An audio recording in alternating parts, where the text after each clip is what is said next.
Dans notre pays, il y a la presse qui vit de l'argent d'oligarques ou de lobbies, le lobby pharmaceutique pour n'en citer qu'un. Il y a aussi celle qui ramasse et dilapide l'argent de l'État et donc de nos impôts. Tous ces médias officiels bénéficient d'avantages monstrueux et d'aides qui s'apparentent, si vous me permettez l'image, à des soins palliatifs pour presse en fin de vie. Ces organes de presse vivent de la manne publique et oublient donc par domesticité de mordre réellement la main qui les nourrit. Ils ne sont que les supports de l'État-propagande. À côté de ce système, il y a la presse alternative qui ne touche rien, n'a le droit à rien, ne dispose de rien, d'aucune aide ou passe-droit. Rien, pas même les miettes. Pour elle, le seul moyen d'exister et de se développer est donc le don, l'humble appel au peuple des téléspectateurs. Ce mode de financement participatif, il est sain et totalement vertueux. Il garantit à TV Liberté son indépendance et par les temps qui courent, rien n'est plus précieux.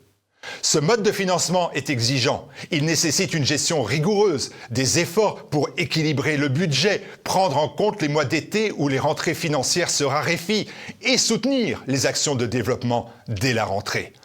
On ne va pas se mentir, nos objectifs ne sont toujours pas atteints au moment où je vous parle. Et c'est donc avec une certaine anxiété et une certaine gravité que nous faisons appel à votre générosité. Il nous manque, me dit-on, une centaine de donateurs à 100 € pour toucher au but. C'est pour cela que je vous demande, selon vos moyens bien sûr, de répondre à notre campagne de dons.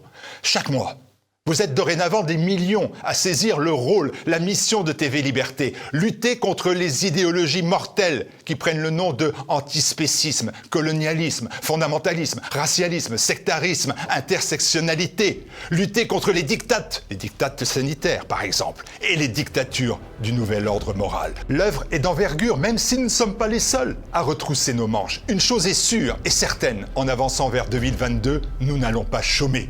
Devant ce vaste et ambitieux projet de déconfinement idéologique, êtes-vous à nos côtés? Si vous répondez à la question par un oui franc et massif, alors aidez-nous, car plus que jamais, à l'attaque pour que vive TV Liberté à votre seul service.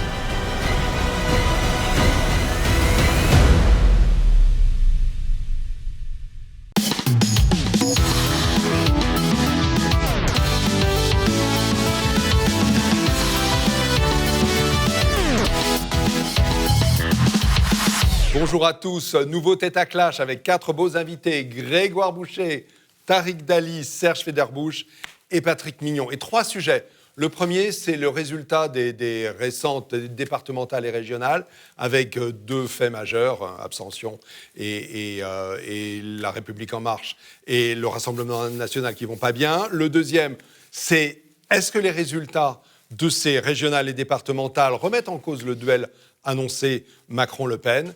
Et le troisième, c'est peut-être que ça vous a échappé, mais Trump est de retour et on va voir s'il est très crédible. À tout de suite.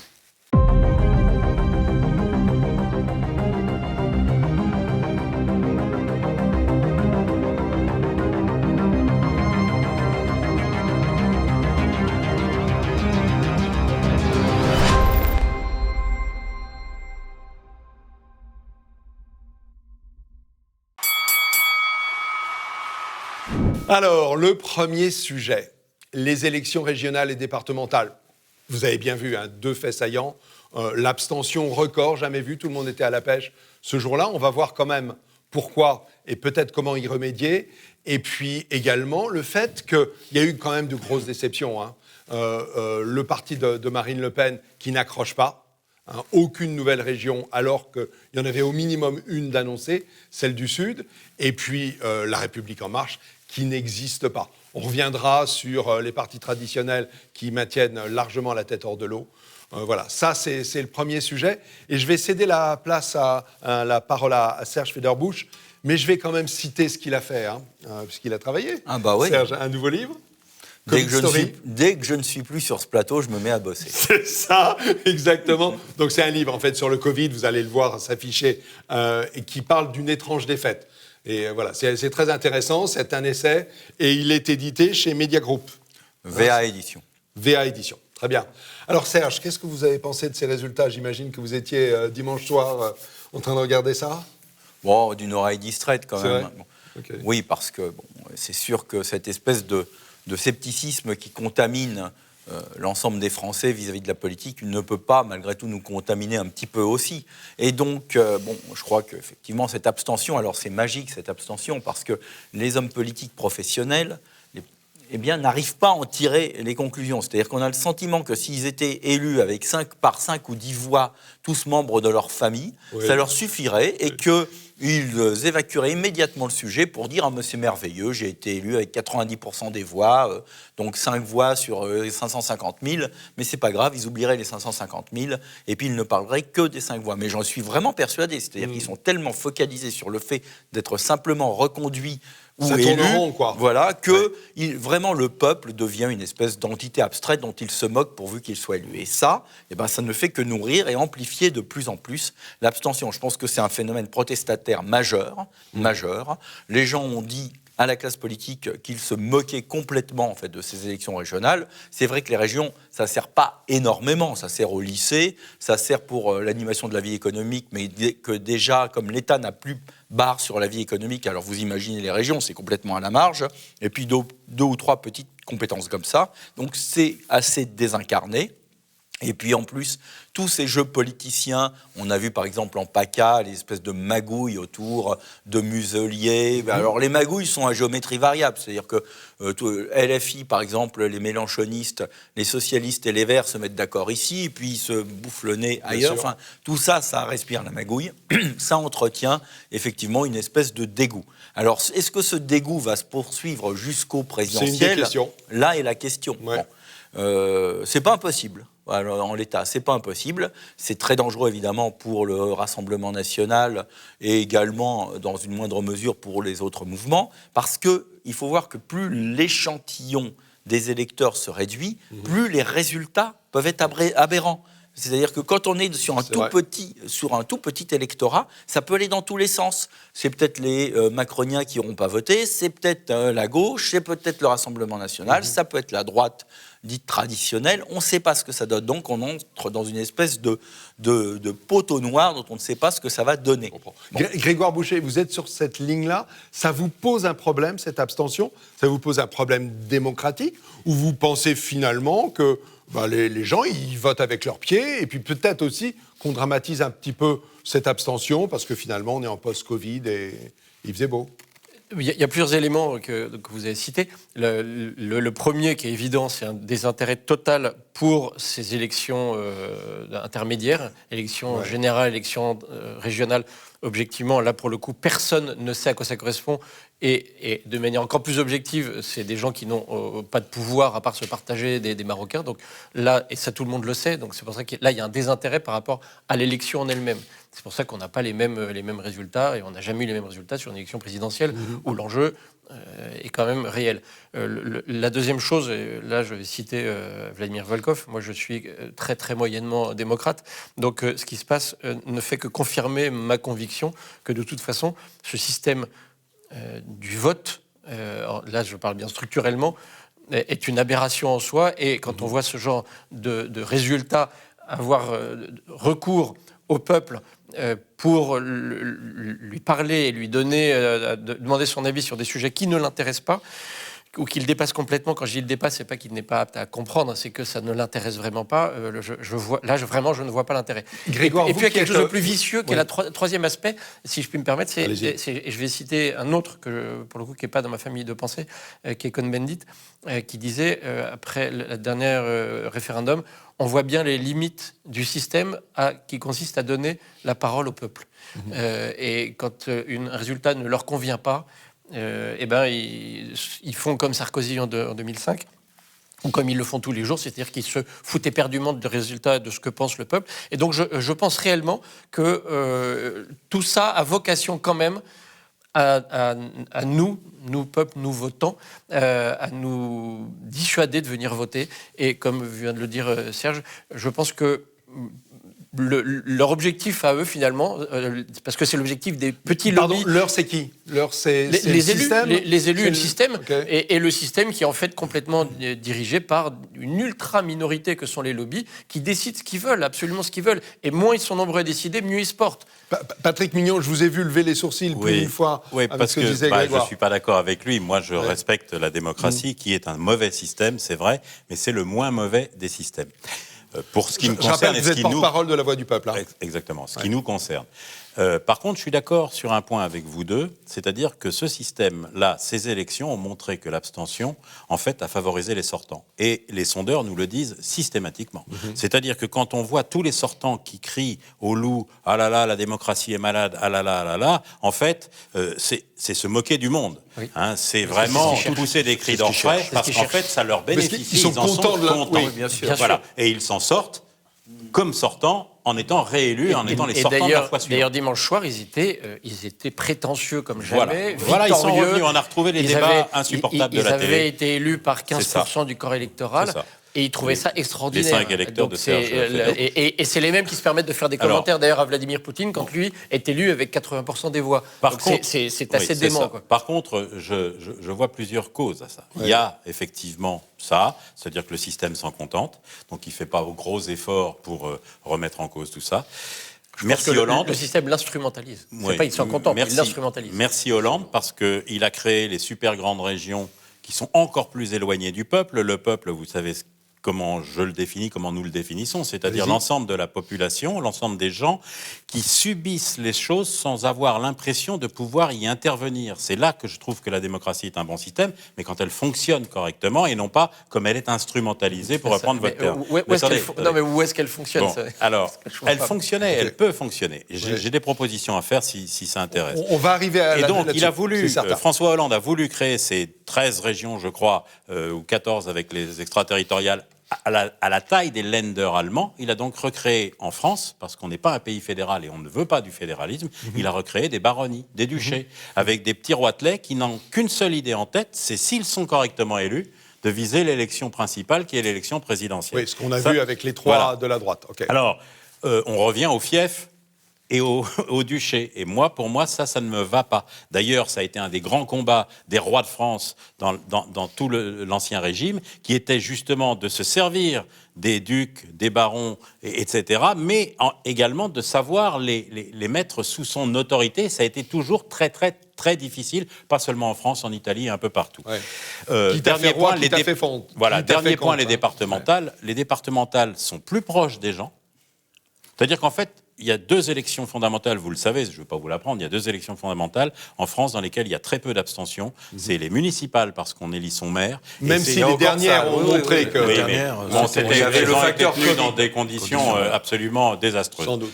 Vraiment, celles-là, il faut les mettre à part. Ok, donc deux élections fondamentales. Deux élections fondamentales, les municipales et la présidentielle, parce qu'elles impactent directement. Parce que je reviens à notre idée, à nous, conservateurs de tradition, pour le bien-être et le développement de l'homme, de l'humain, le premier cercle important, c'est la famille.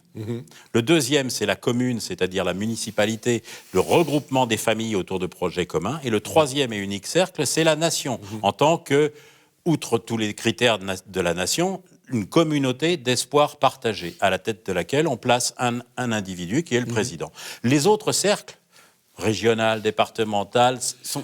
communautés de communes, on n'arrête pas d'en rajouter dans le millefeuille, sont des soi-disant des cercles fonctionnels, mais qui marchent. C'est pour ça qu'à l'époque, il y avait les provinces, et les provinces, c'était une unité d'histoire et de lieu, au moins. Mais la région en tant que telle, aujourd'hui, n'existe pas.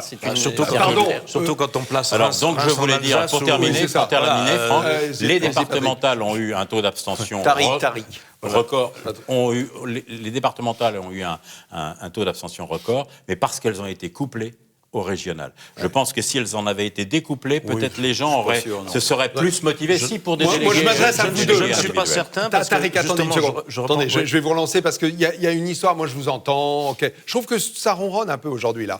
Parce que finalement, vous, les politiques, est-ce que vous n'avez pas parlé des sujets qui concernent personne ? En tout cas, pas la région et le département. Quand en politique, on ça, parle je peux vous uniquement de la sécurité, uniquement de l'immigration, sur des élections qui ne il n'y a sont rien pas qui concernées, concerne plus est-ce les que- gens. Mais il n'y a Oui, rien mais qui attendez, Oui, concerne ça plus concerne, les mais gens ça que concerne la pas les majorité. compétences. C'est pas les j'ai encore rien dit. compétences Je n'ai encore des rien dit. régions et des Je n'ai départements. encore rien dit. Tariq. Je n'ai encore rien dit. Bon, Tariq donc, Dali. je ne suis pas en désaccord. Ouais, avec ce vous qui a êtes été dit. fondateur du Parti des Libertés. Non, Non, c'est c'est moi. non, Ah, moi- pardon. non, moi, Oui, c'est à c'est droite vrai, libre. oui, Moi, c'est à Tariq. droite libre. C'est la droite libre, excusez-moi. Et je suis- Excusez-moi. Et je suis au comité directeur du CNIP. Oui, pardon, je vais y arriver. Je ne suis pas Ah. en désaccord avec ce qui a Ouais. été dit fondamentalement, mais bon, effectivement, Ah bon le premier coupable, c'est Hollande d'avoir inventé, d'avoir situé Reims en Alsace. D'ailleurs, il y a un truc qui est intéressant, c'est que personne n'a remarqué, c'est que la région qui a le moins voté, c'est l'Alsace, qui justement ne se reconnaît pas du tout dans ce truc-là.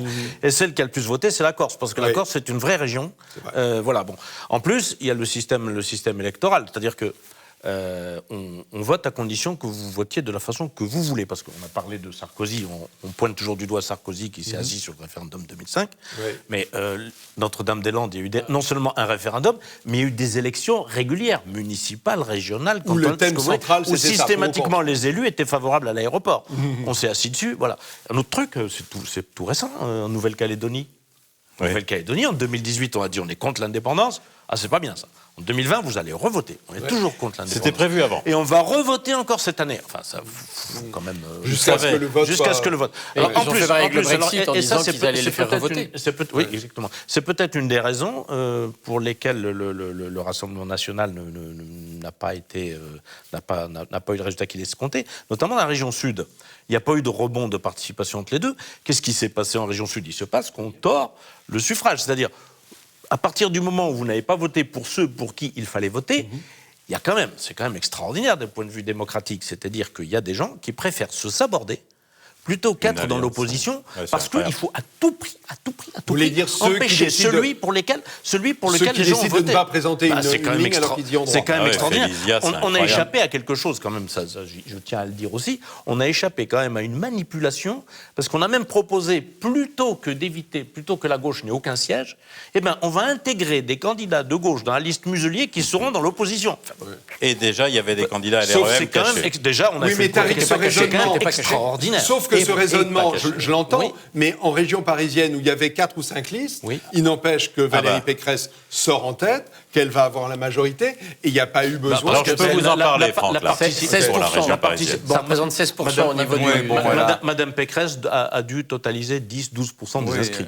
Oui. Et Donc, vous avez un voilà. exécutif Mais- régional. Donc je ne parle pas d'abstention, moi je parle de boycott de ces élections. Les gens ont boycotté des élections. Vous avez par pensez exemple pas- une Allez-y. liste d'opposition, là, l'espèce Serge de Federbush. Loubi-Boulga avec Pulvar, Autun et donc Bayoul. Ça, c'était l'accord des trois gauches. Ils ont quand même Oui, mais elle a 15 fait un à score 20 honorable, élus elle a fait un chacun. score honorable. 15 à 20 élus chacun, Oui. d'accord. Donc il va y avoir 15 à 20 élus de la France insoumise ou de Pulvar qui ont au total réalisé à peine 3% des suffrages exprimés au premier tour. C'est-à-dire qu'ils ne sont rien, ils vont quand même avoir une quinzaine, une vingtaine d'élus. Alors je voudrais quand même Alors sur ce dire point, une chose attention, sur vous le débat, vous sur le parlez pas fond les du uns débat, sur sur le fond du débat. Ouais. Bon, on est tous d'accord pour constater que la démocratie représentative va mal. Mais il faut peut-être s'interroger sur la solution.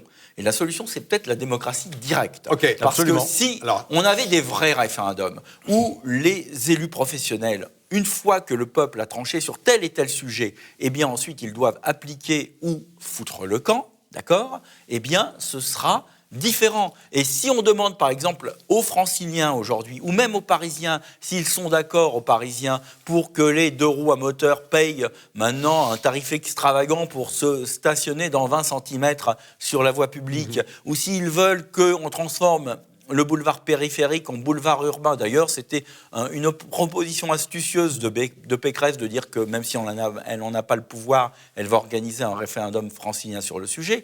Si on demande aux Parisiens s'ils veulent revenir au mobilier haussmannien ou mettre les espèces de bancs dégueulasses à la Hidalgo, vous voyez, là, vous aurez une mobilisation. Il parle de Vous aurez une attendez, mobilisation. justement, je vais tous Donc vous la poser- démocratie directe, c'est peut-être... Je vais vous donner un Serge scoop. Federbush, pardon. Je vais vous donner un scoop. Attendez, Oui, un Serge scoop. Federbush, vous commencez à tracer des perspectives sur comment améliorer ça. Est-ce que vous avez d'autres Oui. Ben, propositions? je vais vous donner un scoop. Allez-y, Tariq. J'invite Serge Federbush et tous nos amis et tous nos amis qui nous regardent à rejoindre l'association Démocratie Directe pour la France, dont la naissance va être annoncée dans les jours qui viennent Ok. et dont dont la présidence a été confiée à Christian Van Est, également président de la... Christian Et l'idée, c'est quoi derrière Gueuleton qui est prévu. Attendez, l'idée, c'est quoi derrière? On n'est pas à la Troisième République, elle est bancaire. L'idée La démocratie. directrice, c'est de faire en sorte de pousser le législateur à modifier l'article 11 de la Constitution D'accord. de façon à ce qu'il soit modifié, non pas comme il a été fait en 2008, c'est-à-dire on introduit le référendum d'initiative partagée de façon à ce qu'il ne puisse pas se tenir. Là, c'est pas le législateur, c'est le constituant. Alors, C'est effectivement des on va quand même faire le tour, il nous reste Voilà 3-4 minutes. S'il vous plaît. Patrick Mignon. Alors tout d'abord, pour rappel, vous avez posé la question de l'Île-de-France. Moi, je rappelle que Valérie Pécresse a très clairement évincé tous les conservateurs sortants, c'est-à-dire Nicolas Tardy-Joubert et les autres qui étaient sur sa liste et qui ont travaillé loyalement pendant les 6 années. Elle les a virés au profit de progressistes parce qu'elle préfère donner des subventions à des spectacles pornographiques ou à des spectacles de la diversité ou d'autres choses. Elle fait son choix d'un progressisme très clair. Okay. Donc là, Donc sur elle ce s'est point-là, plutôt recentrée. Ouais, Sa recentré. liste était la copie conforme de celle de Laurent Saint-Martin. C'est à peu de choses près. À peu de choses près. Qui lui représentait la... Elle avait des modems, ça, c'était elle pour avait des clarifier. macros. Mais attendez, moi, je voudrais des C'était pour propositions clarifier. concrètes. Alors moi, j'ai deux propositions importantes. OK. La première, il faut distinguer entre les scrutins de nature proportionnelle, lesquels sont les européennes et les régionales, et les autres scrutins qui sont de nature majoritaire. Il faudrait rétablir la proportionnelle régionale. C'est pas une attendez, proportionnelle. Les scrutins de nature proportionnelle. Oui. Je propose qu'il n'y ait qu'un seul et unique tour. C'est-à-dire qu'on le rend à ce moment-là vraiment, véritablement proportionnel, et ça tord le cou à ce pseudo-front républicain. Je ne suis pas Front National, Rassemblement National. Très clairement, je suis le porte-parole de VIA et de Jean-Frédéric Poisson. Mais si vous faites un scrutin à un seul tour, vous obtenez une proportionnelle véritable sur ces scrutins-là. Il n'y a plus les magouilles d'entre-deux tours. Ce qui veut dire Premièrement. alliance dans les parlements. Ça veut dire que les majorités vont être changeantes mais je dans parle les parlements. pas, je ne parle C'était le pas, cas jusqu'en je ne 2004. parle Là, pas vous du parlez- je parle des régionales et des européennes. Ok, c'est traduit Maintenant, par des- pour les autres élections, c'est-à-dire que mon propos soit bien clair, présidentielle, législative, municipale, départementale et municipale, c'est-à-dire des scrutins où il y a 2 tours, alors le vote blanc doit compter, être pris en compte. Et comme corollaire, s'il y a plus de 50% de vote blanc à une élection, le quorum n'est pas atteint. C'est un peu ce qui se passe pour les départementales avec les fameux 25% des inscrits. Ok. Le quorum n'est pas atteint, mais du coup, ça veut dire que l'offre politique ne plaît pas aux électeurs et donc qu'elle doit être changée avant de reprocéder à une nouvelle élection. Ça veut dire que très clairement, pour une élection présidentielle, vous avez 7, 8, 10 candidats. Il y en a dont on sait, c'est toujours les mêmes. Bon, je me demande même comment ils ont leur parrainage, tellement c'est difficile de les avoir. Mais pour ceux qui sont véritablement en course, s'il y a plus de 50% de vote blanc, eh bien, ces candidats-là ne peuvent plus faire acte de candidature pour la suivante, c'est-à-dire celle qui va être de nouveau réorganisée 2 mois après. C'est ça qui manquait dans Oui, le... non mais attendez, J'ai compris. Attendez, on est vers la fin de ce segment. Grégoire Boucher, vous ne vous êtes pas exprimé. Est-ce qu'il y a pour vous des points d'amélioration? J'ai bien compris que vous mettiez en cause le vote. Peut-être un jour, on fera un segment d'une émission sur ce point-là. Mais avec les règles actuelles, est-ce qu'il faudrait le vote obligé, le vote électronique qui évite de se déplacer? Surtout pas. Je mets les propositions sur la table. Vote obligé à la belge. Vote électronique en distance. On commence tous à payer à distance. Pourquoi on ne voterait pas à distance? Le vote pendant la semaine, voire pendant toute une semaine, pour pouvoir se déplacer entre 2 rendez-vous. Qu'est-ce que vous en pensez, Grégoire? À moins que vous ayez d'autres propositions. Enfin, tout ce que vous venez de dire, et ça rejoint un peu... Pardon, le prenez pas mal, mais ce que vous venez d'expliquer aussi, je pense que tout ça, c'est du bidouillage. Oui. Je pense que le problème réel, et ça ne veut pas dire que les mesures dont vous avez parlé n'ont pas eu une utilité. Bien sûr, non, je le prends pas mal. Mais je pense que je ne suis pas porte-parole des Français, donc je ne parle pas en leur nom, mais je pense que globalement, les électeurs français, en n'allant pas voter là, ils n'ont pas dénoncé tout ça. Ils ont dénoncé un état général d'une saturation totale, d'une désincarnation totale du politique d'une manière générale. Et pas... Alors évidemment, il y a aussi le gâteau, le millefeuille administratif dont ils ne veulent plus entendre parler et qui ne les intéresse pas. Mais il y a globalement cette espèce de désincarnation totale du politique. Qui a envie de suivre les élus départementaux, les élus régionaux, même le président, ils n'ont plus aucune légitimité, ces gens-là. Quel que soit le niveau, ils n'ont plus aucune légitimité. Et évidemment, alors si on commence à faire à l'américaine avec du bidouillage, avec des machines qu'on peut trafiquer comme on veut, Par et correspondance avec des ça sacs va postaux, désacraliser on a vu ce que ça encore donne. un peu plus la personne. Si Macron a réussi à emporter il y a quelques années une forme de majorité quand il a été élu, et qu'ensuite il a fait son grand discours qui a quand même séduit beaucoup de gens, pas moi, je le dis, mais quand il était au Louvre et qu'ensuite il a été jouer les monarques à Versailles avec Poutine, c'est parce qu'il... Et Philippe de Villiers l'avait dit, à ce moment-là, il avait dit, tiens, est-ce qu'il n'a pas compris que ce qui manque en France, c'est une certaine forme d'incarnation. Je ne suis pas gaulliste, je ne l'ai jamais été, je ne le serai jamais. Malgré tout, le général de Gaulle a su, et d'ailleurs on voit bien aujourd'hui, tout le monde dit je suis gaulliste, je suis non, c'est moi le gaulliste, parce que c'est le dernier homme politique à avoir gardé cette forme d'incarnation du fait politique. Voilà. Aujourd'hui, ils l'ont totalement perdu. Et ben, je suis moi convaincu, et je me trompe peut-être, mais je suis convaincu que le jour où on a à la Trump, à la Poutine, mais à la De Gaulle par rapport au personnage qu'il est, quelqu'un qui arrive à incarner le fait politique, à ce moment-là, les gens, à nouveau, vont croire en lui, vont croire en la politique et vont le suivre. Et vont lui donner un blanc-seing en disant « nous, on a confiance en vous, donc on signe un papier, on va vous le donner parce que aller voter, c'est dire « moi, je donne ma voix, je vous donne ma voix ». Et aujourd'hui, les électeurs n'ont envie de donner leur voix à personne. C'est surtout parce ça. que derrière, ils sentent quand même qu'il y a la Mais c'est magouille parce qu'ils possible. la dernière C'est prise ce de que parole. j'essayais de... Ils le savent, ils le savent. C'est ce Ils que savent j'essayais. que c'est une escroquerie. C'est une escroquerie, c'est devenu une escroquerie, quel que soit le niveau. Donc, c'est bien sûr l'incarnation, et que ce soit le Rassemblement national, évidemment, je ne parle même pas de monsieur 2% qui est Macron, qui est à l'Élysée, qui représente 2% au niveau national. Enfin, il faut quand même réaliser. Dans ces élections-là. Mais bien sûr, je parle de ces Il a fait élections-là. 18% des inscrits. On va s'arrêter là. Et je pense que le vrai problème, il est là. Après, comment affiner, évidemment, en démocratie directe, évidemment, de donner la voix au peuple, il n'y a aucun doute là-dessus. Mais ce sont des bidouillages. Et les gens, si on a envie qu'ils se mobilisent, quel que soit le sujet, il faut simplement qu'ils aient le sentiment, à juste titre, que leur voix compte.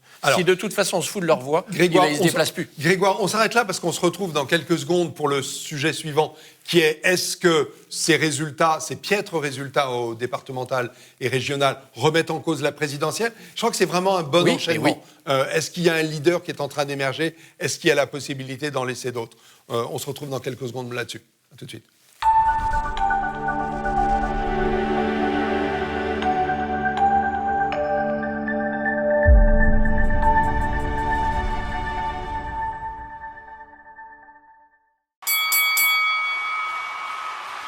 Rebonjour. Donc, c'est départemental, c'est régional.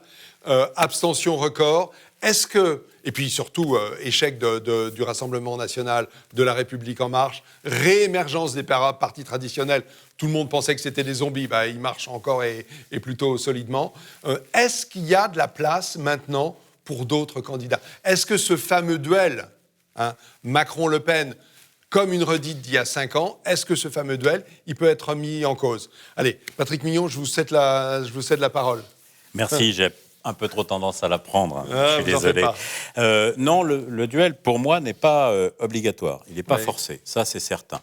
D'ailleurs, j'ai lu avec attention un papier de Dominique Jamais qui a dit la même chose et qui dit que ça peut-être le remettre en cause, notamment par ce qui a été dit dans le sujet précédent, c'est-à-dire le nombre d'électeurs que réellement ces pourcentages représentent. On se souvient de l'élection de Jacques Chirac face à Jean-Marie Le Pen en 2002. Oui, 80% des électeurs avaient voté Chirac au deuxième tour, sauf qu'au premier tour, déjà, il était à 19-20 et avec l'abstention qu'il y avait eu, ça ne représentait pas grand-chose. Et au deuxième tour, il y a eu une forte abstention aussi, et 80% masque là. Je crois qu'il n'avait même pas la majorité absolue des inscrits. Si, il l'a eu, mais pas beaucoup. Et il n'a pas fait un score extraordinaire. Bon, voilà. Alors que globalement, c'est donc, moi, je retiens que Dominique Jamais a dit qu'il y avait un doute sur la légitimité de LR, ou pas la légitimité, mais qu'ils étaient quand même avec une faible représentativité vraiment dans les électeurs. Il ne faut pas oublier quand même que LR, c'est une sacrée machine électorale. Je veux dire, les gens se disent LR va exploser, j'en suis pas du tout certain. Et c'est en plus un syndicat d'élus. On le voit dans ces élections-là. Ils récupèrent un nombre d'élus colossal qui leur permettra d'avoir tous les financements, toutes les subventions et de gérer ces subventions ensuite derrière. Il y a eu un sondage aussi qui est publié ce matin, je ne sais pas si vous l'avez vu, parmi les adhérents LR.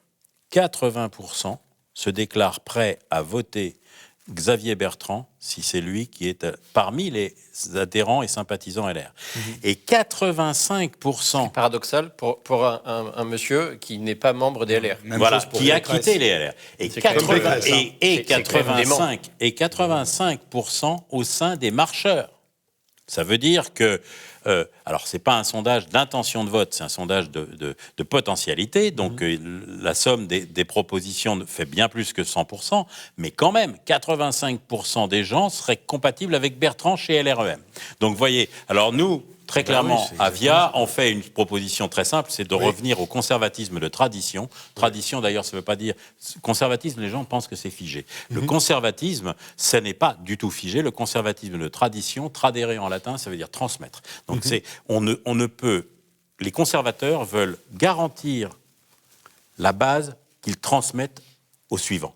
Et ça, c'est fondamental, et c'est ce qu'on a complètement perdu avec le progressisme et avec le macronisme actuel, et qui détruit tout le reste. C'est ce qu'avait l'ancien... Mais vous dites que Xavier Bertrand est en train de peut-être faire changer le jeu. Serge Federbusch, vous... Alors moi, ce que je crois, c'est que, effectivement, s'il y a un candidat LR, d'accord, crédible, et qui réussit à mettre des claques à tous les autres pour les mettre en rang serré derrière lui, il aura des chances sérieuses de remporter la présidentielle. Parce que l'électorat LR, il est toujours un peu sous le traumatisme de l'éjection de Fillon, qui était quand même lié à une espèce de magouille, de complot au sein de l'oligarchie. C'est un accident industriel pour LR. Et donc, ils sont orphelins de Fillon. Et si quelqu'un arrive à chausser les bottes de Fillon en mettant d'accord tout le monde dans leur camp, ils auront des chances substantielles. Alors ensuite, je dirais, que va décider l'oligarchie qui détient une grosse partie des médias ou pas. Pour l'instant, en particulier Bernard Arnault, Xavier Niel, etc.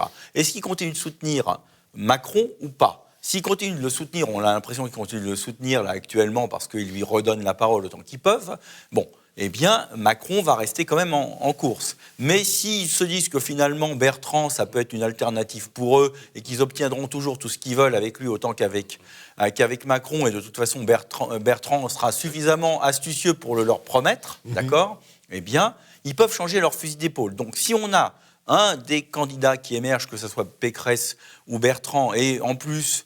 Finalement, l'adoubement de l'oligarchie médiatico-industrielle et financière qui a fait la dernière élection en 2017, alors là, ils auront toutes leurs chances. Parce que le Bertrand, moi, je l'ai écouté, donc j'étais interviewé, j'étais sur un plateau dans une chaîne qui est concurrente de la vôtre, et il a été interviewé. Alors maintenant, il se recentre, il dit du bien des Gilets jaunes, vous voyez. Il dit du bien du pauvre peuple. Il était ministre du Travail pendant 2 ans sous Sarkozy, et le peuple, là, il n'en avait rien à faire, rien à secouer, il a écrasé tant et plus. Mais là, tout à coup, donc, on va voir la bonne vieille démagogie à la sauce LR qui va ressurgir. Et c'est vrai qu'ils auront des atouts si, en plus, ils ont la complicité de l'oligarchie médiatique. Alors, Tariq Dali. Je pense que ce qui a été dit est juste. C'est-à-dire que Macron devrait se méfier. C'est-à-dire que je pense... Mais se méfier de Xavier Bertrand, il y en a d'autres. Ce que je pense, c'est qu'aujourd'hui, l'oligarchie, comme il dit, les médias ont déjà choisi leur Juppé. Il s'appelle Bertrand. Il y a 5 ans, ils avaient choisi Juppé. Aujourd'hui, ils sont en train de choisir Bertrand. Maintenant, est-ce qu'il va y en avoir un autre ? La question, c'est celle qui se pose. Moi, ce qui m'intéresse, c'est celle qui se pose pour la droite. Parce que si Bertrand est de droite, excusez-moi, on va se retrouver avec Juppé, avec Macron, c'est exactement la même chose. C'est pire. Donc, voilà, c'est probablement pire. Donc moi, c'est ça qui m'intéresse, c'est que Bertrand et Macron sont interchangeables, comme l'a très bien dit Serge. Voilà, très bien, ils vont désigner. Maintenant, est-ce que l'électorat de droite va se rebiffer? De quelle façon? La dernière fois, il avait choisi Fillon. On verra tout à l'heure, j'en parlerai tout à l'heure sur le sujet sur Trump. Il va se rebiffer pour trouver quelqu'un d'autre. Mais sinon, on est bien parti pour effectivement essayer de poursuivre l'aventure Macron avec un Bertrand. Attendez, moi je peine à ne pas m'endormir. Là, je suis en train de passer en plongée profonde. Là, je suis en phase de sommeil profond. Alors donc, finalement, à la place de Macron, Oui, c'est ce qui se Xavier Bertrand. C'est ce qui est en train de se- Mais dis votre donc, sommeil, j'ai hâte de partir en vacances, votre hein. sommeil, il est C'est ce voulu. qui- c'est ce C'est qui- justement c'est parce vrai. que C'est ce qu'il est en train de mais se passer. Ils sont en Ah train oui. d'en dormir, et si jamais ils substituent Bertrand à Macron, d'accord. bah vous dormirez, il y aura 35 ou 40% de votants, pas plus, et ils seront très Je voudrais contents, et tout je voudrais continuera pas parler, comme je voudrais avant. pas parler du sujet de Trump tout à l'heure, mais rappelez-vous ce qui s'est passé. Vous voulez pas aux vos États-Unis. cartouches. Voilà. Grégoire Boucher, vous êtes chef d'entreprise. Oui. Ce match annoncé qui finalement, au lieu d'être un duo, serait un trio, il vous semble annoncé et normal et tout va bien, on se rendort? Alors, je reprends ce que j'ai dit tout à l'heure. En effet, je pense que les choses sont décidées par des lobbies et par des gens qui se foutent totalement de notre avis. Ça, c'est la réalité. Moi, je ne crois absolument pas à la théorie de Bertrand, parce que je pense qu'il n'a aucune fiabilité. Mais je pense qu'ils vont nous sortir un autre. Personnellement, je suis convaincu que c'est Édouard Philippe qui vont nous sortir de leur chapeau, parce qu'Édouard Philippe, il vient de ce que la Vox Populi appelle la droite. Il a fait ses preuves à la mairie où tout le monde l'aimait tellement. Il a fait ses preuves, soi-disant, comme Premier ministre où tout le monde l'aimait tellement. Ensuite, il a donné une petite carrure internationale dans une boîte privée. Et il a fait la campagne. D'ailleurs, là, on l'a un peu oublié, mais il était dans toutes les régions. Et je pense que Macron n'étant plus fiable, ils vont mettre Édouard Philippe, ce qui permettra justement de renvoyer Bertrand à ses études. Mais bon, moi, c'est la manière dont j'imagine que ça va se passer. Mais je suis absolument convaincu, c'est là où je vous rejoins, que de toute façon, notre avis les laisse totalement indifférents. Et ils sont juste en train d'essayer d'imaginer le scénario qui leur permettra de poursuivre leurs petites affaires peinards. La seule chose qu'ils ont oublié, c'est que entre-temps, il y a comme eu les manifs pour tous avant, il y a eu les gilets jaunes, il y a eu évidemment les bonnets rouges aussi, il y a eu un certain nombre de crises, aucun problème n'est résolu, que la crise qu'on vient de connaître avec les balbutiements sanitaires du gouvernement vont avoir des conséquences économiques, sociales absolument dramatiques, et qu'il va falloir qu'ils gèrent les problèmes, il va falloir maintenant qu'ils réparent Mais je voudrais ajouter quelque chose. Et je voulais juste dire une chose par rapport à de manière plus globale. Moi, il y a une mesure qui me semble être absolument primordiale, vous n'avez pas évoqué, et j'aurais aimé que vous le fassiez, c'est l'interdiction définitive des sondages. Qu'on arrête de manipuler les gens avec des sondages, mais de manière définitive. Ils sont tous bidonnés. Là, les sondeurs, premier tour, deuxième tour, se sont totalement vautrés à plus de 10 points d'écart. C'est une honte Ils absolue. ne sont pas bidonnés. Mais ils sont Donc bidonnés. juste que Mais non, ils sont bidonnés. les gens ne Non, disent pas ça, forcément ce qu'ils ouais, font. voilà, Mais à et quoi changent ça d'avis, sert? non Non, mais alors, là, je parle de manière plus bidonnage, globale. À quoi ça sert de continuer à essayer de manipuler les gens avec des sondages qui sont tous faux? À chaque élection, on dit on s'est encore trompé. C'est pas tout à fait vrai. Bah, si, c'est Alors, vrai à Tariq chaque Dali, vous élection. n'êtes pas d'accord pour Ouais, quelle raison ça sert à quoi? Attendez, Non, je vais Tariq défendre un Dali. petit peu les instituts de sondage parce que ça dépend aussi de la façon dont ils travaillent. Les sondages ne sont pas faux. Au bout du compte, bon, là, ils se sont plantés à cause de l'abstention. Il y a aussi une autre raison, c'est que ça devient plus difficile. Leur travail devient plus difficile. Pourquoi? Parce qu'autrefois, lorsque vous aviez des électeurs de droite, de gauche, des communistes, des machins, on leur posait la question et on redressait en fonction de la réponse qu'ils faisaient. Comment avez-vous voté à la précédente élection? Et ils vous répondaient. Là, ils ne s'en souviennent plus. Ils disent, je ne sais plus, moi, j'en sais rien, ils se mélangent les crayons. Et puis, il y en a beaucoup aussi, attention, c'est l'histoire du Rassemblement national, c'est qu'il y en a beaucoup qui sont forts en gueule, et ils disent, voilà, ouais, on va voter RN, c'est des méchants, ils sont tous nuls. Vous allez voir, et puis au bout du compte, on voit que, bon... C'est une interprétation qu'on fait. Ce qui s'est passé tout à l'heure, je termine. Attendez. Ce que je dis, dans la région sud, pourquoi il n'y a pas eu de rebond? Je l'ai dit tout à l'heure, il n'y a pas eu de rebond. Oui, parce que Mariani a fait 43%. Ouais, c'est qu'on a dit que ça servirait à rien et les gens n'ont pas voté. Donc, non, faut pas. Je tape pas sur les instituts de sondage. En revanche, Et pourtant, dans le PACA, c'était intéressant parce que il y avait la possibilité de protester. On avait quand même Muselier qui était l'incarnation justement de cette espèce de gloubi-boulga infâme, tous les partis contre le RN, etc. Et donc ceux qui voulaient dire merde au système, ils auraient pu voter Mariani. Au moins et les gens l'ont pas fait. Au moins pour ça, les gens l'ont pas fait parce que la marche était beaucoup trop haute. Rappelle-toi, mon cher Serge, Marion Maréchal, qui est une excellente candidate, avait fait 41% au premier tour. Mariani n'a fait que 37. Mais globalement, c'est ce qu'on constate dans toutes les régions. Donc les candidats du RN. Et je suis content qu'on parle du RN. Mais il y a une raison que le RN. Excusez-moi, mais j'allais dire quelque chose tout à l'heure. L'oligarchie. Allez-y. J'ai dit que l'oligarchie allait désigner Bertrand. Peut tout à fait désigner Philippe. Sauf que Philippe, il a été ministre de Macron. Ça marchera peut-être plus difficilement. Mais enfin bon. On peut désigner Pécresse aussi. Macron a été ministre de Hollande. Ce que je voulais dire, c'est que au besoin, l'oligarchie donnera un petit coup de pouce à Marine Le Pen pour s'assurer qu'elle arrive au second tour. Parce que, Mais ça, c'est le match annoncé. Un match, bah oui, mais pour l'instant, Marine Le Pen, pour que ce match se tienne, il faut aussi que Marine Le Pen démontre qu'elle est dans l'opposition. Or, en quoi est-elle dans l'opposition ? Je suis désolé. La retraite à 60 ans, Est-ce qu'elle a clivant. enfourché les Gilets jaunes ? Est-ce qu'elle a enfourché la manif pour tous ? Est-ce qu'elle s'est insurgée contre la dictature sanitaire ? Excusez-moi, mais enfin, ça fait quand même plus d'un an que toutes nos libertés sont contraintes. On ne l'a pas beaucoup entendu.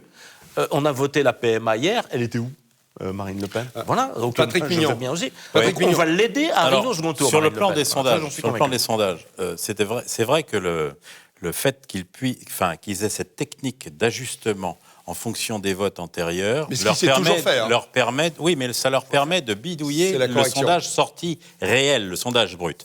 Ce qui compte dans les sondages, moi, ce qui m'intéresse surtout principalement, c'est les tendances. C'est-à-dire que c'est les évolutions d'un sondage sur l'autre. Parce que autant on peut bidouiller le niveau auquel on place un candidat en fonction des ajustements, C'est on comment ça bouge. ne peut pas bidouiller l'évolution entre ces deux niveaux et à un moment ou à un autre, la vérité finit par arriver. Pourtant, les Ça, sondages c'est le de premier Macron point. sont très élevés. et Deuxième ils sont- point, tout à fait d'accord, Tariq. Marine Le Pen, on se demande encore pourquoi elle est dans l'opposition, parce que franchement, vous avez cité, et je suis d'accord avec ce que vous venez de dire, notamment Manif pour tous et autres, et la PMA, la loi dite bioéthique, qui a été votée en dernière lecture à l'Assemblée hier, mais surtout, elle ne veut plus sortir de la CEDH. Elle ne remet pas en cause l'hégémonie de l'euro allemand, de l'euro-marque sur notre économie. Donc tout ça, ça pose un gros problème.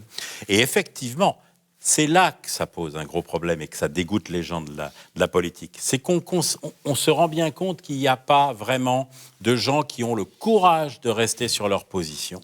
Et de ce fait, les gens se disent ils sont tous pareils et je n'en veux plus. Alors, Dernier point, Franck. Rapide. Nous, à VIA, sachez une chose. Ce qui compte, c'est de rendre la parole au peuple. Jean-Frédéric Poisson a dit très clairement qu'il organiserait un référendum annuel systématiquement. Ce qui, avec 5 ans de présidence, en garantit au moins 3, parce que quand on est élu en milieu d'année et qu'on quitte la présidence en milieu d'année de la 5e, ça pose un problème. Mais sur les 5 années, on peut en faire au moins 3, et si ce n'est 4. Moi, il y a Grégoire, il y a une chose qui m'étonne, c'est votre silence concernant un candidat qui est peut-être en train d'émerger, Zemmour. c'est Éric Zemmour. Parce que c'était pas le sujet. S'il y a une Parce que tu n'as pas posé la question, mon cher. Tu vas parler des candidats qui peuvent gagner. Oui, alors, Voilà. alors justement, il y a peut-être que vous doutez de la capacité d'Éric Zemmour à mobiliser. on parlait- Mais est-ce que la faiblesse Alors, du Rassemblement national lui ouvre pas une porte qu'on peux croyait très étroite ? Tu peux répondre ? Allez-y. 5 minutes. Non, Alors, Zemmour, Zemmour- pardon, Boucher, autrement il va... Mais- allez-y, Une minute chacun. Autrement, il sort. Allez-y. Non, Allez, mais en Grégoire. fait, ce que vous venez de dire, c'est exactement ce que je voulais dire. C'est-à-dire Ah, que. Non, mais par Mais rapport. c'était moins bien dit. Alors ça y est, vous êtes Non, mais exprimé. par rapport aux histoires des sondages. Aujourd'hui, ce qui m'intéresse, moi, potentiel électeur, c'est pas de savoir qu'Éric Zemmour est à 3%, Marine à 18% et Macron à 42%. Ce qui m'intéresse de savoir, c'est qu'on a un Jean-Frédéric Poisson qui va nous parler, nous présenter son projet, un Éric Zemmour potentiellement qui n'a encore rien dit, mais qui peut-être pourra être un futur candidat, etc. C'est de savoir qui vont être les candidats. Et pas de savoir que l'un est à 2, l'autre est à 40. Et là, on en revient exactement, on va aller avec le dossier Trump. La première élection de Trump, il y a donc 5 ans, 6 mois avant les élections, il était à 1,74 dans les sondages. Et personne ne lui donnait la parole parce qu'on disait « Oh, mais lui, il est ridicule, il n'est pas crédible ». C'est là où je dis que le système des sondages qui donne un blanc-seing, et on revient à votre question, les sondages ont décrété que c'était Macron-Le Pen. Bon, ça veut dire que les autres n'ont pas à voix au chapitre. Et c'est là où, moi, ça me choque. À partir du moment où ils sont déjà au deuxième tour, ils n'ont même plus besoin d'avoir de campagne, ils n'ont même plus besoin d'avoir de programme. Et d'ailleurs, Macron n'avait pas de programme, Bertrand n'avait pas de programme, Muselier n'avait pas de programme. C'était juste savoir qui était au deuxième tour Ce qui s'est parce passé qu'ils aux étaient en tête. élections, là, ça va les réveiller. Zemmour. Mais moi, c'est là où je dis Zemmour. que c'est vicieux, l'histoire des sondages, parce que ça nous prive de réfléchir sur les programmes et donc sur les candidats. Et ça prive même, ou alors en tout cas, ça libère les candidats d'avoir un programme. Et donc, je trouve que la question de Zemmour, qui est complètement bidon aujourd'hui parce qu'il n'a jamais dit qu'il se présentait, même s'il y a des bruits qui courent, là, ça devient très intéressant parce que si M. Zemmour décide de se présenter, qu'a-t-il à dire? Quel est son programme? Et donc, comment les autres, que vont devoir lui dire pour les autres pour positionner. s'opposer? C'est là où c'est intéressant. Tariq Dali. Il a beaucoup de choses à dire. Moi, je crains que si Zemmour se présente, il fasse un score à la Lamartine en 1848, 0,5%. Parce qu'un intellectuel, c'est pas fait pour ça. Et est-ce qu'il a envie d'être pris en réplique? Je n'en suis pas convaincu. Mais parce que dans les campagnes, on pensait que Lamartine, c'était une femme. Oui, c'est vrai. Je vous rappelle que c'est exact. C'est véritable. C'est exact. Alors qu'avec Zemmour, C'est véritable. a priori, Zemmour, a priori. Non, en priori. revanche, Zemmour peut avoir un rôle extraordinaire, c'est-à-dire qu'il peut effectivement laisser monter la mayonnaise, faire croire qu'il est candidat. Il développe un discours qui est intéressant. Et comme il le dit très bien, il faut faire la jonction entre les gilets jaunes et la manif pour tous. C'est ça la droite française, la droite mondiale même d'ailleurs. Et lui, il peut pousser à faire ça. Maintenant, il faut trouver le candidat qui portera ça. Je ne crois pas que ce soit Zemmour. En revanche, si il arrive à convaincre un candidat et à faire émerger un candidat, ça peut être Jean-Frédéric Poisson, je ne sais qui, mais là, effectivement, il peut avoir un vrai rôle. Mais Zemmour candidat, honnêtement, je n'y crois pas. Je voudrais intervenir. Alors d'abord, je pense qu'il faut réaliser qu'on est à 8 mois des présidentielles. On est à 8 mois. Parce que là, ils vont mettre ça en avril. Donc, c'est-à-dire qu'on y est. Donc, je ne crois pas que l'émergence... Bon, déjà, si Zemmour arrive à vraiment émerger dans ces 8 mois, ça prend beaucoup de temps. C'est ce qu'a fait Macron. Non, il s'y est lancé 2 ans à l'avance en transformant Bercy et le ministère des Finances en agence de pub pour ses propres intérêts. Jusqu'à 2 dîners par soir. Et puis, il a régalé tant et plus. Il a montré pas de blanc, justement, à Bernard Arnault et à tous ceux qui sont les faiseurs de rois dans l'oligarchie. Donc là, c'est vraiment déjà un temps très limité. Donc s'il y va, il va falloir qu'il y aille rapidement, moi je pense. Quel effet ça aura, ça, j'en sais rien. Bon, si le Rassemblement national s'effondre, il peut avoir une certaine dynamique. S'il ne s'effondre pas, ça aura pour effet tout simplement de priver la vraie droite, je dirais, d'un candidat au deuxième tour. Parce que s'il monte à 6, 7, 8%, et que si c'est 8%, il y en a 6 qui viennent de Marine Le Pen, et bien Marine Le Pen, elle ne sera pas au deuxième tour. Donc moi, ce que je souhaiterais en tant que citoyen, c'est qu'il y ait un deuxième tour entre Zemmour et LePen, vous voyez. Bon, voilà. Ça serait un beau projet, c'est un vrai sujet. Ça peut donner un débat intéressant. Voilà, donc je milite pour que nous quatre, non, sauf toi qui est neutre, et aussi nous quatre, eh bien nous œuvrions pour un deuxième tour Zemmour-Le Pen, mais ça risque de ne pas se produire. Vous n'allez pas être d'accord, parce qu'il voudrait qu'il y ait Jean-Frédéric mais Poisson. peut-être que le deuxième, il incarnerait... Non, mais de toute façon, il me tourne le dos, je ne crois pas dans les invités, donc il n'y a aucun doute là-dessus. Poisson Le Pen, On l'a dit pas tous ensemble, s'il vous plaît. On va se faire engueuler. L'essentiel, c'est quoi? L'essentiel, c'est qu'en 2022, on ne loupe pas à nouveau le coche, parce que 2022 plus 5 égale 2027, ça veut dire à peu près 1 ou 2 millions de musulmans qui vont voter en plus avec une influence chariatesque importante, d'accord? Ça veut dire que le point de non-retour sera atteint. Il ne faut pas se voiler la face, si j'ose dire. Il suffit de sortir dans les rues aujourd'hui quand on se balade au Kremlin-Bicêtre pour arriver ici. Maintenant, il y a la moitié de femmes voilées dans les rues, d'accord? Donc ça veut dire 50 plus à ce régime-là. Bon, la guerre civile ou alors la soumission du peuple français à l'islam. On n'en sera plus très loin du roman de Houellebecq. Ça veut dire une mise sous tutelle totale de la France par l'Allemagne et la Banque Centrale Européenne, parce qu'on est surendetté au dernier degré aujourd'hui. 120%. Qui que soit le président de la République élu en 2022, il n'aura aucun pouvoir dans le domaine crucial, c'est le domaine économique, financier et monétaire. Aucun. Tous les pouvoirs sont aux créanciers, à ceux qui battent monnaie et qui nous permettent d'entretenir la bureaucratie française. Bon, donc on va entendre les propositions des candidats. Si quelqu'un a des propositions fortes à faire sur ces sujets, alors là, peut-être qu'il va pouvoir aider et il trouvera peut-être les moyens de court-circuiter le système médiatique, parce que c'est ça, il faut court-circuiter France Culture, il faut court-circuiter TF1, il faut court-circuiter Les Échos, Le Figaro, Le Monde, et etc. soutenir TV Liberté. Et puis soutenir TV Liberté, s'appuyer sur le peuple pour dire l'immigration et l'islam, c'est devenu un péril mortel. La France n'est plus une nation qui compte, elle n'a plus de politique économique. On va s'arrêter là. Voilà. On va s'arrêter là. On a dépassé déjà d'1 minute ce sujet. On se retrouve dans quelques secondes pour le troisième et dernier sujet. Vous savez, on va parler de Trump. À tout de suite.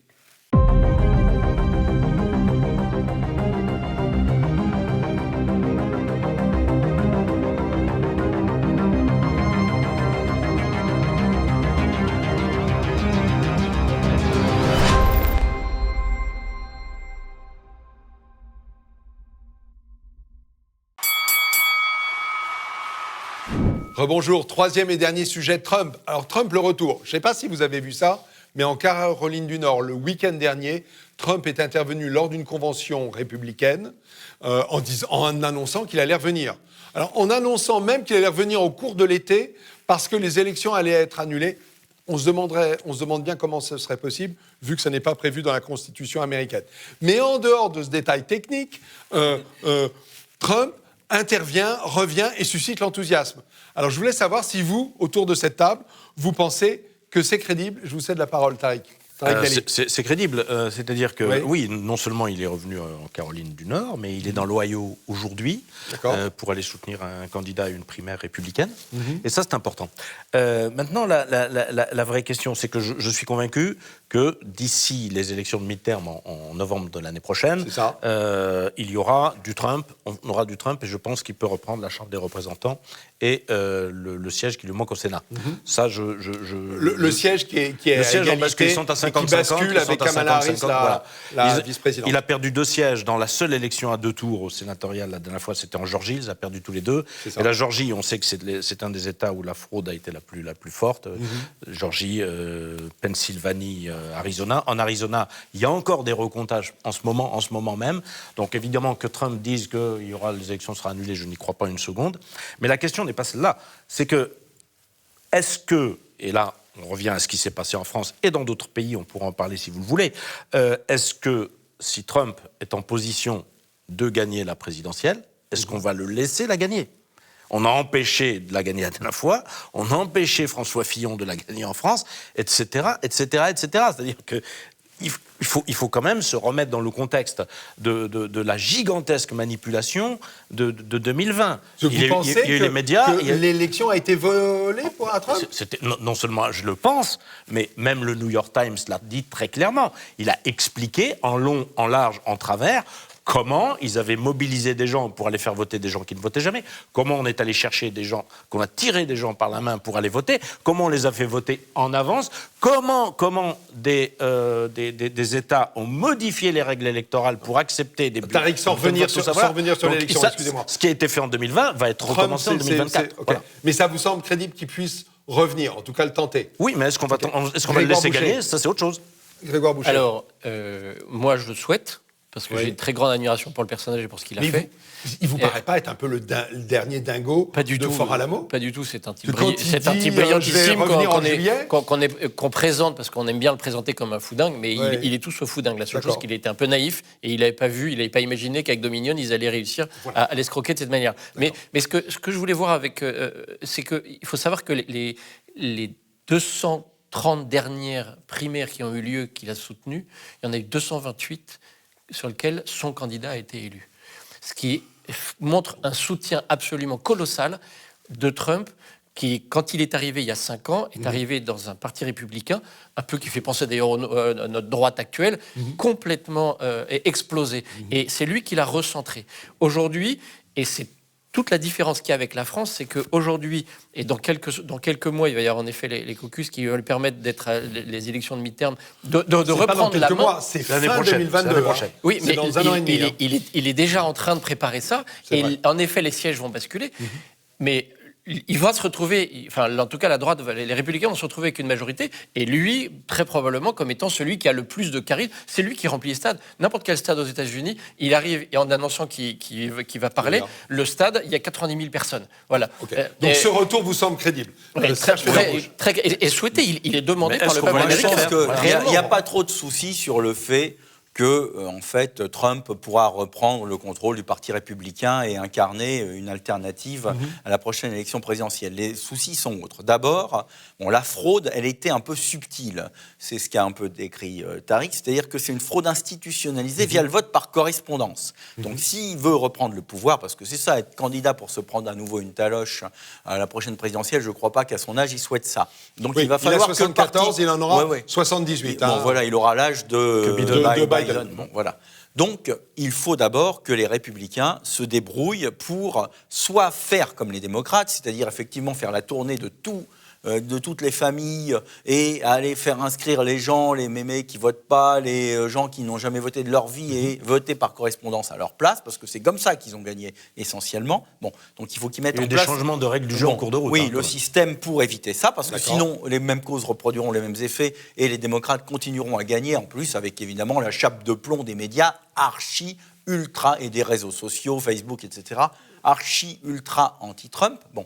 Et puis ensuite, il y a la même situation qu'en Europe, c'est-à-dire qu'ils sont encore plus endettés. Alors leur seul avantage vis-à-vis de nous, c'est que la Banque centrale est quand même beaucoup plus aux ordres du pouvoir, et directement aux ordres du pouvoir exécutif. Bon. Mais ils ont un énorme problème. Si Biden continue à peu près de se tenir politiquement, c'est parce qu'ils arrosent, c'est ce qu'ils appellent l'argent hélicoptère. Ils envoient des chèques à plein de gens. Bon. Est-ce que ça pourra durer comme ça ? On n'en sait rien. Ce que fait M. Le Maire en France. Hein. Comment ? Ce que fait M. Le Maire en France. Oui, bien sûr. L'espèce, là, aux États-Unis, c'était littéralement des chèques. Ils envoient des chèques et ils continuent $2 000 d'envoyer des chèques, mais ça ne va pas durer éternellement. Et s'ils sont rattrapés à un moment ou à un autre, par exemple les Chinois qui commencent à faire pression sur les marchés monétaires et financiers... Parce que c'est la Chine qui détient la dette des États-Unis. Eh bien, ils peuvent siffler la fin de la récréation, ça peut devenir beaucoup plus difficile. Et ça aussi, c'est un énorme problème aux États-Unis, parce qu'ils ont une dette publique très importante et ils ont une dette privée encore plus importante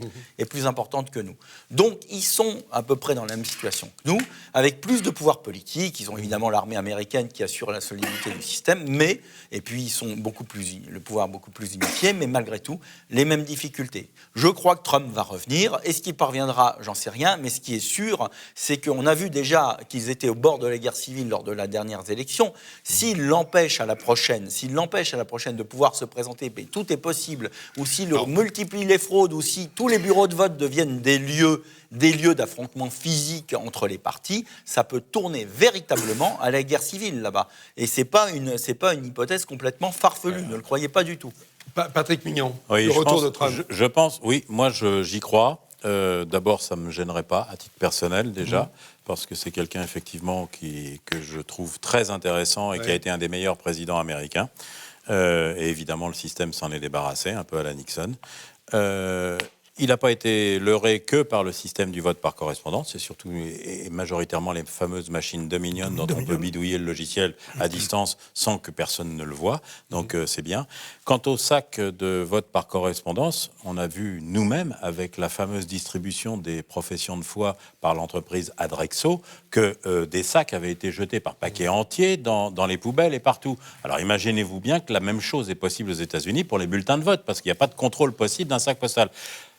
Sur le plan de l'élection et du retour de Trump, il n'y a pas que Trump.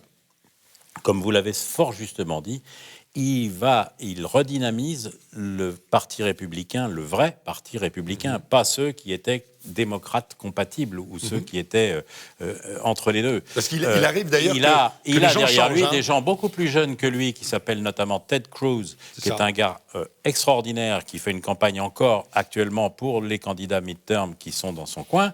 Je peux vous dire que Trump... Il est élu du Texas. Il est élu du Texas, Ted Cruz. Je peux vous dire que ça va dépoter et qu'ils vont surveiller. Comme le lait sur le feu, alors évidemment les autres en face voudront toujours tricher, ils vont inventer d'autres méthodes, mais ils savent qu'ils seront quand même beaucoup plus surveillés. L'histoire de la guerre civile, ils n'empêcheront pas les gens de voter ou ils n'empêcheront pas d'être candidats. Ils ne pourront pas peser sur la primaire républicaine et comme vous l'avez dit, chiffre que je ne connaissais pas, mais c'est très intéressant, si effectivement sur 250 ou 230 candidats, il y en a 228 qui sont déjà pro-Trump, c'est absolument extraordinaire. Ça veut dire que, effectivement, pour lui, la primaire devrait être une promenade de santé. Si sa santé, justement, tient. Mais peu importe, derrière, il y a des gens de valeur. Attention, parce que Trump, il a d'autres problèmes, c'est qu'il a des problèmes juridiques et judiciaires. C'est-à-dire que la Trump Organization, qui était au civil pour des problèmes de fraude fiscale, vient de passer au pénal. Donc, on parle de prison, et vous savez qu'aux États-Unis, on envoie véritablement les gens en prison, et on ruine les organisations, on les fait fermer pour fraude fiscale, fraude bancaire, et je ne sais plus la troisième, mais c'est...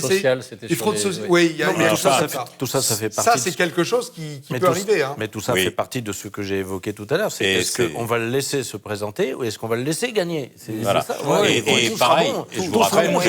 Ils n'hésiteront sur rien. Je vous rappelle que Là, le fils Biden lui-même, Voilà. donc le père, Lui, c'est est pareil. aussi mouillé. Voilà, mais on n'en donc parle tout pas. dépend Voilà.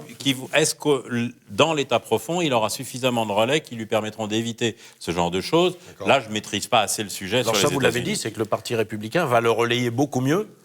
Ah oui, il n'aura pas ses ennemis de l'intérieur Il comme, avait un ennemi de l'intérieur. Mitch Je crois qu'il ne McConnell, l'aura plus. ouais. cet ennemi de Imaginez l'intérieur. qu'ils essaient de Serge l'empêcher de se Darboche. présenter. Imaginez, avec effectivement des juges complices, le temps que ça remonte à la Cour suprême, c'est pas gagné. Mais imaginez la situation aux États-unis. C'est ça. Les gens vont être. Mais Ça va mal se passer. Ça va très mal, va pas très mal, mal se très mal. Hein. Là-bas, il y a la possibilité d'être armé, qui c'est est ça, garantie constitutionnellement, et ça peut très mal tourner dans des tas d'endroits. Il y a déjà des zones où. Il faut regarder les élections dans la Western. C'est comme ça Non, que ça non, se mais passe. bon, il y a déjà des Le second zones. amendement, je crois, surtout. Il y a déjà des zones où déjà la dernière fois c'était quand même très chaud. Et l'histoire du Pentagone c'est quand même plus une farce qu'autre chose. Mais c'était dans différents bureaux de vote en fait de province que les choses ont été vraiment très tendues. Donc ça peut tourner au vinaigre là-bas. Et là on rejoint la discussion initiale sur la maladie de la démocratie représentative. Mais D'accord. c'est ce que j'allais Parce dire, que exactement. bon, c'est ça qui Je vous déconne. cède pas la Non, parole, mais je si, vais parce voir. qu'en fait, je voulais faire un lien avec la situation française. Ouais. Ce qui est- votre question porte sur la légitimité ou sur la capacité de Trump de revenir. Trump, il est très soutenu, notamment par tous les membres du Sénat et du Congrès. Voilà. Donc, il a ce soutien-là. Ce qui n'est pas absolument pas le cas en France. On l'a vu, les dernières élections montrent qu'il n'y a strictement plus aucun ancrage pour Macron et un ancrage qui a diminué pour le Rassemblement national. Donc, imaginez, c'est même pas imaginable en fait, si l'année prochaine Macron ou Marine Le Pen est élue présidente de la République, sur quoi va-t-elle s'appuyer? Sur quoi va-t-il s'appuyer? Parce que les législatives qui vont suivre, ils vont se prendre tous les deux obligatoirement un cadre Méfiez-vous de ce absolument... pronostic, les Français sont très légitimistes. Exactement. Ils ont Non, mais plutôt tendance à donner pas au le bout de, pouvoir. pas au bout de 5 Peut-être ans, au bout Macron. de 5 ans comme ça. Les On l'a électeurs bien du vu. vainqueur voteront. Les électeurs du vainqueur Mais voteront. Les autres voteront pas. Ils C'est n'ont comme ça pas, que ça se ils n'ont passe. pas d'ancrage, C'est comme ça ils que n'ont ça pas d'élus, fonctionne. ils n'ont C'est plus comme ça que ça rien. fonctionne Et on l'a depuis vu, ils 20 n'ont ans. pas été élus. Pas tous ensemble. Le Non, mais truc ils a ont- été fait pour pas tous ça. ensemble. Non, mais Le ils ont système- fait non, 2% là. Macron, non, il a mais fait le 2%. le système a été fait pour ça. Les élections législatives ont été supprimées il y a 20 ans. C'est fait exprès. C'est fait Non, les pour. législatives n'ont pas été Elles ont supprimées. été supprimées De il y a facto, 20 ans. Je oui. persiste. Elles ont, Oui, le dernier, vous voulez dire à cause du remboursement. le dernier Premier Ah, ministre de la J'en ai 5e déjà République parlé, ça. s'appelle Ouais. Lionel Jospin. Elles ont été supprimées il y a 20 ans de façon que le président, il ait tous les pouvoirs. Ça a été fait exprès. Soyez et ça explicite, sera comme Tariq. ça, voilà. Vous dites qu'elles ont été supprimées parce qu'au lieu d'avoir lieu À n'importe quand, on a des vraies n'importe quand, élections. maintenant, elles Là, suivent il y a les eu deux élections. choses Qu'est-ce qui se conjointes, passe Voilà, les, c'est ça. Français sont très légitimistes, Non, mais comme vous l'avez deux très bien dit. choses Oui, puis conjointes. l'opposition, Les électeurs du président élu un coup votent, les sur autres la ne tête. votent pas. Deux C'est choses aussi simple que ça. conjointes. On est passé Patrick du Mignon. septennat au quinquennat. C'est ça. Ce qui est c'est délétère, c'est une stupidité de Jacques Chirac. Nous proposons de revenir à un septennat, septennat unique peut-être, mais septennat. Et du coup, Ce qui déconnecte automatiquement. des législatives toujours maintenues à 5 ans, Ouais. avec possibilité de dissolution de l'Assemblée nationale une fois, mais dans tous les cas de figure, entre 7 ans et 5 ans, ces élections, si rien n'est fait, se retrouvent en même temps tous les 35 ans. Autant vous dire que c'est comme ça. Donc, les législatives devraient être la respiration réelle de l'élection Toutes les pour le démocraties peuple, ont des dans législatives. toutes les démocraties, pour que ce peuple puisse s'exprimer, avoir ses représentants qui puissent, à la limite, contester le pouvoir du président. C'est comme ça. On est dans une démocratie. Aujourd'hui, on est dans une république qui a en théorie un système parlementaire. Ça n'est pas un système présidentiel. Et on a vu tout de suite Sarkozy sauter comme un zébulon, ce qu'il a toujours été là-dessus. Il était ravi de pouvoir incarner le premier régime présidentiel français. C'est une catastrophe pour la France. La France ne peut être bien que s'il y a un président au-dessus des partis pendant 7 ans. Peut-il être réélu ou pas, c'est à débattre. Et avec des députés qui sont élus tous les 5 ans. Un dernier mot, si Allez, c'est possible. dernier Moi, mot. je crois que, en fait, le fait que les pouvoirs soient concentrés dans les mains d'un président dans un pays aussi épars et divers que la France, c'est pas forcément une mauvaise chose. On sent condition bien qu'il y ait un parlement. Bon, bien entendu qu'il Il y a faut un qu'il y ait un contrôle parlement. réel. Mais Il y en a j'étais, alors juste, c'est une petite anecdote. J'ai vu un défilé où il y avait des gens costumés, un mec costumé en empereur Napoléon, il y a pas longtemps. Mais c'était sidérant. Les gens se mettaient à crier, à gueuler. Vive l'empereur, vive l'empereur. Je crois que en France, on a besoin, dans la diversité du pays, de l'incarnation et d'un pouvoir fort, mais vraiment soutenu par le peuple. Donc je ne suis pas certain que... Je pense que la démocratie législative, la Troisième République, d'une certaine manière, elle se relèvera jamais de la Cinquième République, même si la Cinquième République doit évoluer. Jusqu'en Parce 2000, que, jusqu'en 2000, il y avait un Parlement. Oui, mais ce on en reste là. malgré tout, il y avait un président qui a été quand même Oui, il y avait un d'un Parlement. poids depuis 58 déterminant. Oui, mais il y avait un Parlement. On en reste là, c'est marrant, hein. On a commencé sur Trump, on finit sur la France et sur la difficulté de la démocratie représentative actuellement. C'est vraiment un sujet qu'on va creuser, hein, clairement. Très bien, merci messieurs.